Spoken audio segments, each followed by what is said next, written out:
बघा कोणीतरी हा दलित पाटील यांना अटक केल्यानंतर अनेक जे नवनवीन पुढे येत आहे त्यामध्ये पाहिजे झालं तर देवेंद्र फडणवीस देखील सांगितलं की जे आता बोलताय त्या बोलण्यानं सगळं तोंड बंद होतील कारण गृहमंत्री फडणवीस इशारा कारण अनेक संबंध यातून बाहेर येतील ललित पाटील सोलापूर, नाशिक, मुंबई, पुणे आतापर्यंत साधारण 700 ते 800 कोटी रुपयाचं ड्रग्स हे जप्त केलेलं आहे. त्याच्यावरती राज्याच्या गृहमंत्र्यांनी बोलावं. ललित पाटील हा एक मोहरा आहे, बरं का? आणि ह्या ललित पाटील प्रकरणाचा वापर किंवा गैरवापर राज्याचे गृहमंत्री राजकारणासाठी करतायत. हे अत्यंत दुर्दैव आहे. उद्या 20 तारीख नाशिकला शिवसेनेचा मोर्चा आहे ड्रग्स विरुद्ध. संपूर्ण नाशिक ड्रग्सच्या विळख्यात आहे. नाशिक सारखं शहर जे तीर्थक्षेत्र आहे, जे एक सांस्कृतिक शहर आहे, ज्या नाशिकमध्ये वीर सावरकरांपासून कुसुमाग्रजापर्यंत महान लोक जन्माला आले, ते संपूर्ण नाशिक त्र्यंबकेश्वर पर्यंत हे ड्रग्सच्या विळख्यात आहे. 2 मोठे कारखाने ड्रग्सचे हे नाशिकमध्ये उद्ध्वस्त करण्यात आले.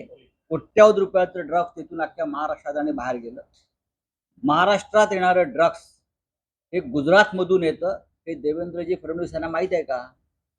आतापर्यंत किमान 1.5 लाख कोटीचं ड्रग्स गेल्या वर्षभरामध्ये गुजरातला पकडलं. जे पकडलं गेलं नाही ते महाराष्ट्रात पाठवलं जात आहे आणि महाराष्ट्राचा उडता पंजाब करून महाराष्ट्र नशेच्या आहारी टाकायचं. महाराष्ट्र बदनाम करायचा, महाराष्ट्राची तरुण पिढी उद्ध्वस्त करायची, अशा प्रकारचे कारस्थान चालू आहे. हे जर देवेंद्र फडणवीस यांना माहीत नसेल तर त्यांनी खुशाल या विषयाचं राजकारण करत बसावं आणि महाराष्ट्राला खड्ड्यात जाताना पाहावं. काय सांगता मला तुम्ही? हा पाटील, तो पाटील, तो पाटील. आपण गृहमंत्री आहात ना? गृहमंत्र्याच्या प्रतिष्ठेला शोभेल असं वागा आणि बोला, असे मी त्यांना हात जोडून विनंती आहे. उद्या नाशिकचा मोर्चा हा इशारा मोर्चा. कॉलेजचे विद्यार्थी, शिक्षक, शाळकरी विद्यार्थी, शिक्षक, सामान्य जनता उद्या नाशिकच्या मोर्चामध्ये सहभागी होईल. कारण नाशिक पासून संपूर्ण तो जो परिसर आहे, जिल्हा, त्र्यंबकेश्वर, तीर्थस्थानं ही ड्रग्सच्या विळख्यात सापडलेली आहे. आणि ललित पाटीलचं नाशिक कनेक्शन आपल्याला माहिती आहे.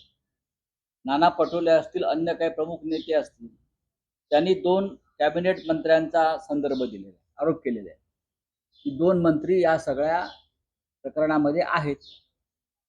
मिस्टर फडणवीस यांनी त्यांची चौकशी करावी, त्याच्यावर बोलावं. त्यासाठी एखादा चौकशी आयोग नेमावा. 2 मंत्र्यांचे राजीनामे घ्यावेत, हिम्मत असेल तर म्हणतोय मी. अगर आप पे हिम्मत है तो 2 मंत्री का इस्तीफा लीजिए आप, इसके ऊपर आरोप हो गया है. करताय का? आम्हाला का तुम्ही सांगता धमक्या देताय? आम्हाला धमक्या देऊ नका. आम्हाला धमक्या देऊन काही उपयोग नाही. तुम्ही आम्हाला फार तर काय करा, खोटी प्रकरणं परत टाकाल ना आमच्यावर, खोटे गुन्हे दाखल कराल. हा 2024 ची बॉर्डर लाईन लक्षात ठेवा काय होत आहे. 2024ला तुम्ही आहात आणि आम्ही आहात. आतापर्यंत आम्ही कधी सुडाने वागलो नाही. राजकारण हे सुडाचा कारखाना नाही. पण ज्या पद्धतीनं तुम्ही वागताय, लक्षात घ्या, तुम्हाला सुद्धा कुटुंब आहेत, तुम्हाला सुद्धा मुलं बाळं आहेत, तुम्हाला सुद्धा मित्रपरिवार आहे, तुमचे सुद्धा व्यवहार आणि व्यापार आहेत, तुमच्या सुद्धा चोऱ्या माऱ्या या उघड झालेल्या आहेत सगळ्या. आज सत्ता आहे म्हणून तुम्ही दाबताय. या ड्रग्स प्रकरणाच्या मुळाशी जाऊन गृहमंत्र्यांनी सत्य शोधून काढलं पाहिजे. हो बाबा, त्याच्यावरती बोलावं ना गृहमंत्र्यांनी. सुडाचा कारखाना नाही. पण ज्या पद्धतीनं तुम्ही वागताय, लक्षात घ्या, तुम्हाला सुद्धा कुटुंब आहेत, तुम्हाला सुद्धा मुलं बाळं आहेत, तुम्हाला सुद्धा मित्रपरिवार आहे, तुमचे सुद्धा व्यवहार आणि व्यापार आहेत, तुमच्या सुद्धा चोऱ्या माऱ्या या उघड झालेल्या आहेत सगळ्या. आज सत्ता आहे म्हणून तुम्ही दाबताय.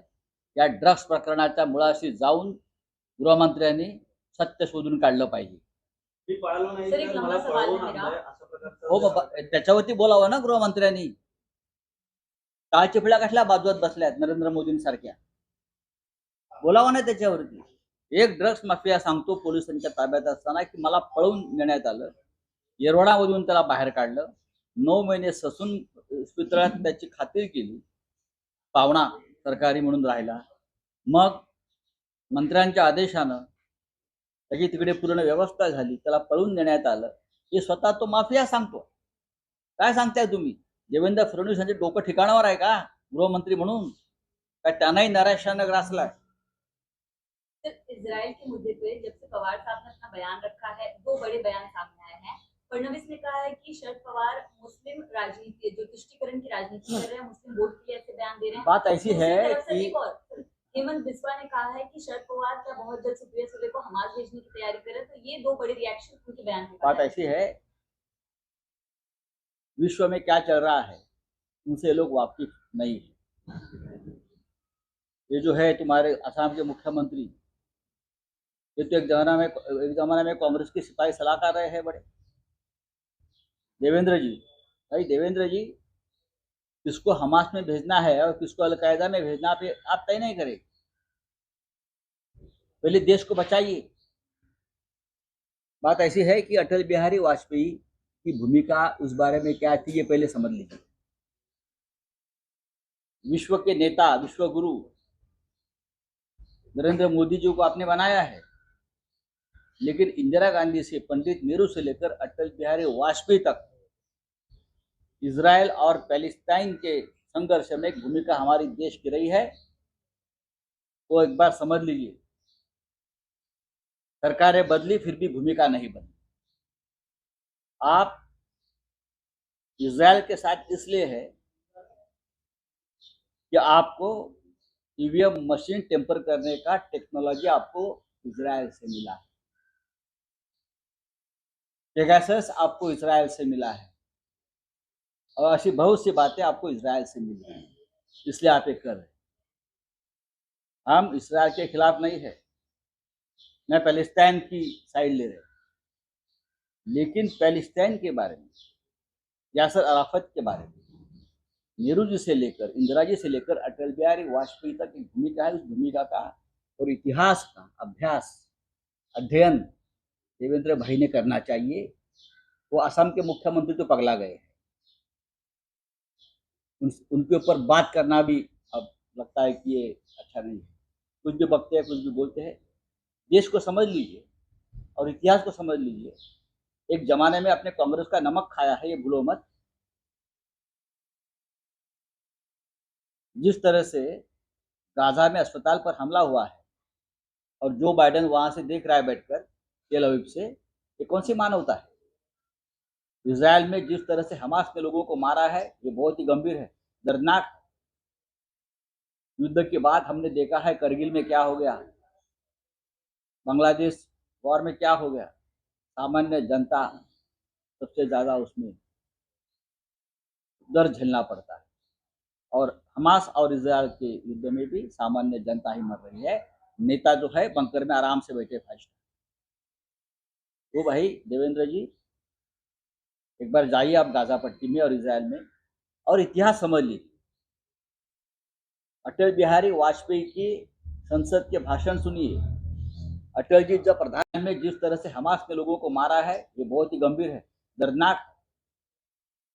युद्ध के बाद हमने देखा है करगिल में क्या हो गया, बांग्लादेश वॉर में क्या हो गया। सामान्य जनता सबसे ज्यादा उसमें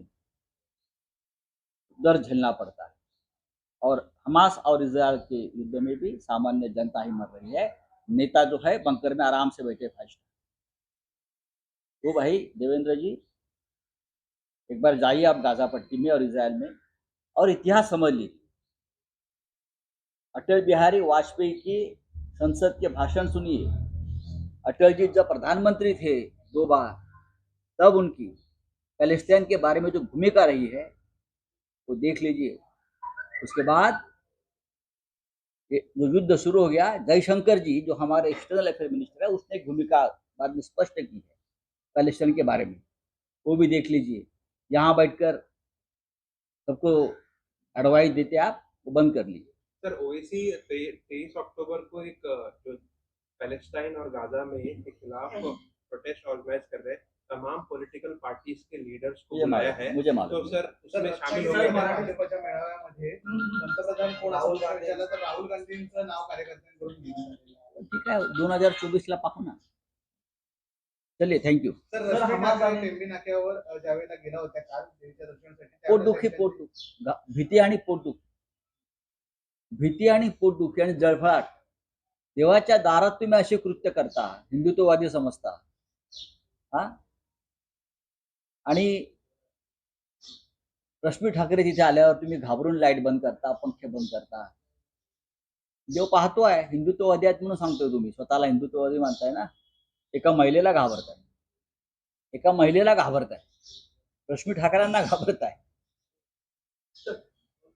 फडणवीस कह रहे हैं कि महायुति हमारी जो सरकार है महायुति इसमें कोई भी मतभेद नहीं है, कोई झगड़ा नहीं है सीट शेयरिंग को लेकर. पता चलेगा, जल्दी ही पता चलेगा. ये जो क्या अजित पवार का एक गुट है, शिंदे, बीजेपी, हाँ क्या होता है चुनाव में आपको पता चलेगा. सीट शेयरिंग में क्या होता है, सीट शेयरिंग के बाद क्या होता है, इलेक्शन के बाद क्या होता है, कौन रहेगा कौन जाएगा, ये सब पता चलेगा आपको. Thank you. आसामच्या मुख्यमंत्र्यांनी